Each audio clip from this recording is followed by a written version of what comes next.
সেজদা সহ মানে সলাতে ভুল হয়ে গেলে, সেজদা সহ তিনটি ক্ষেত্রে, সলাতে বেশি হয়ে গেলে, নামাজে বেশি হয়ে গেলে, কোনো কিছু বেশি করে দিলেন অথবা কম করে দিলে অথবা সন্দেহ হইলে, এই তিনটি ক্ষেত্রে সহজ সেজদা মানে ঘাটতি পূরণের জন্য সহজ সেজদা।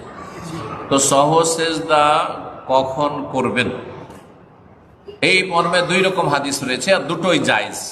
হয় দুই সালামের আগে, না হয় দুই সালামের পরে। কিন্তু ডান দিকে সালাম ফিরে বাম দিকে সালাম ফিরলেন না সহজ সিজদা, এই তরিকাটি কোনো হাদিস দ্বারা প্রমাণিত নয়।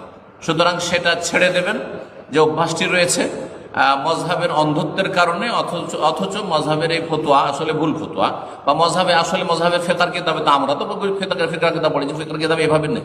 হয় বাদাসা হানাফি মজহাবে সালামের পরে, আর শাফিদের কাছে সালামের আগে, আর আহমেলে মজহাব বলছে যদি ঘাটতি হয়ে যায় তো সালামের আগে, আর বাড়তি হয়ে যায় সালামের পরে। এসব ইখতলাফগুলি রয়েছে, কিন্তু সবটাই জায়েজ।